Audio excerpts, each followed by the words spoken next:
Hello, welcome back to my channel. My name is Ashley, and this is another video in my Bridgerton series. If you have not watched if you have not watched any of my Bridgerton videos before, I will link the playlist up top of this video so that you can check that out. Today's video is going to be about the top changes from book to show.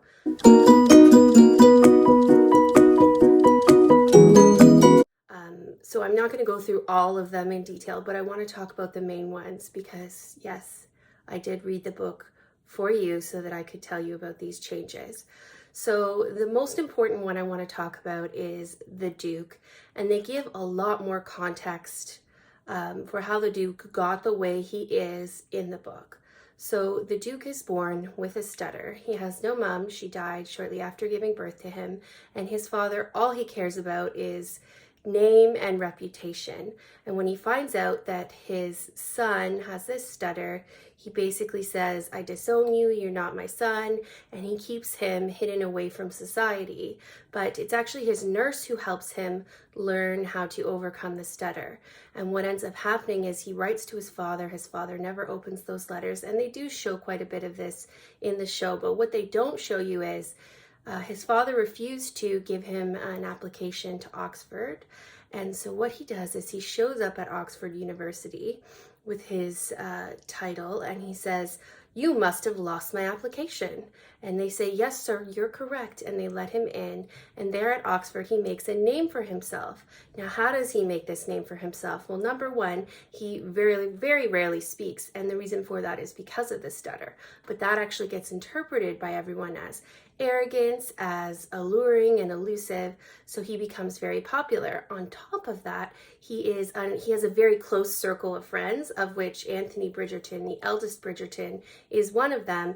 And so because he has this tight circle of friends, he becomes kind of mysterious, very popular. In fact, there's an instance where there's a man who is at school and asks him some question, and he haughtily answers with as few words as possible, and everyone's like, whoa, damn, you just put that guy down. Meanwhile, he wasn't really intending that. It was more just what he was able to say at that time without stuttering. So that is the context for the Duke. When he leaves university, his dad has got wind of this amazing son he has, and he decides that, oh, I need to reconcile. My son is actually, wonderful, and it's all because of my blood. And the father's like, F you, the Duke Simon, he's like, F you, I'm going to go travel the world. And then what his goal is to do exactly the opposite of what his father would want. And because his father wants an heir so bad, that's like the father's number one thing is we must keep this title going, otherwise it goes to some, undeserving cousin. And so Simon vows, I will not sire any heirs. And he is like, that is my revenge on you for how you've treated me essentially all through my young years. So that's why he doesn't want to have children. That is also why he is so unwilling to marry. Now, Daphne, the context they give you in the book that they don't, they actually change this around quite a bit in the show, is Daphne is not the prettiest, and this is not her first season where she is out going to dances and trying to find a match. Daphne is somewhat ordinary looking. She's attractive, but not like this gorgeous, beautiful, skinny thing they make her in the show. She's also has dark hair, and that is something that is a signature of the Bridgertons. So Daphne is known for being very likable, very amiable, and a lot of the, men like to be friends with her, but they don't necessarily see her as someone they want to marry. And she also has these three older brothers, Colin, Anthony, and Benedict, who are always intimidating all her possible suitors away. So she has those two problems. And here we have the Duke with his perfect plan because A, he's not intimidated by her brothers.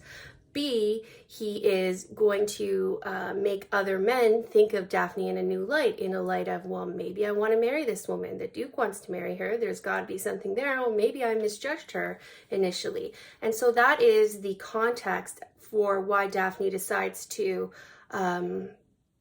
participate in this ruse. We can pretend to form an attachment.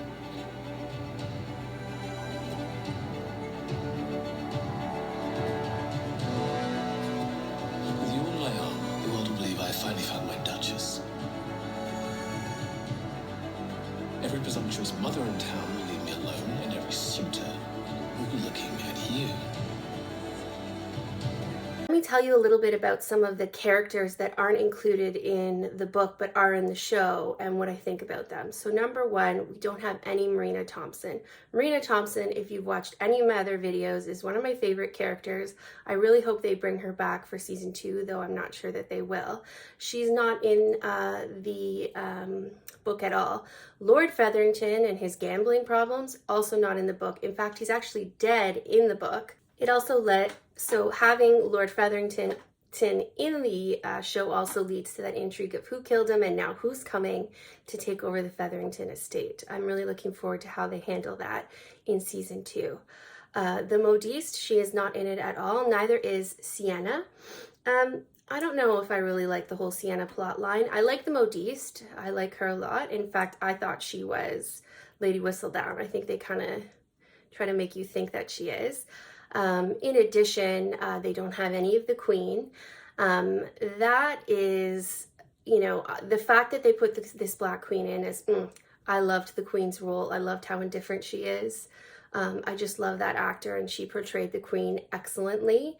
They do have Lord Burbook, although they don't have this whole plot where he tries to say, you must marry me, otherwise I tell everybody, you know, smut about you and you'll be dishonorable and no one will ever marry you and your family will be ruined. And then, you know, where Lady Bridgerton and the maids have to try to dig up dirt on him to make him run away. That does not happen at all. In fact, after the punch